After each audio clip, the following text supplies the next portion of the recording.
Which brings us to the question you started with, that you said you're still wrestling with, which is why do you think people are willing, given the enormity of the threat, to settle for what seem such mild outcomes to such a huge threat? What was your tentative conclusion? Well, there are various reasons, in my opinion. One is that the people who have their hands on the levers of power tend also to be people who are doing pretty well out of the current setup, and so are incentivized not to want to shake it up too much. It's not because they're bad people, it's just because they have incentives to not break the current system, which is doing well for them. And that's just because they're human beings.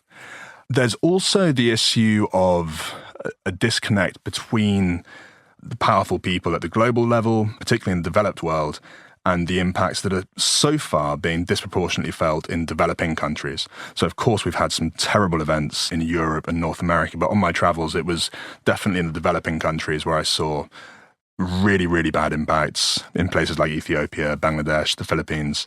But we don't often see them. If you're living in London or New York or Brussels, you're not regularly confronted with the sheer horror, in many cases, of the climate impacts that are already happening on the ground.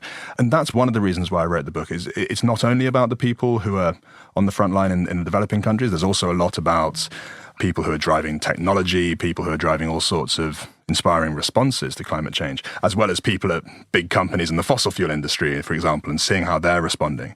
But a big part of it was that I think if we did pay more attention to the extraordinary suffering that is already happening predominantly in the developing world, we would be taking it a lot more seriously, and there would have been more seriousness in Glasgow this month, certainly. That was Simon Mundy, author and editor of the FT's Moral Money newsletter, ending this edition of the Rachman Review.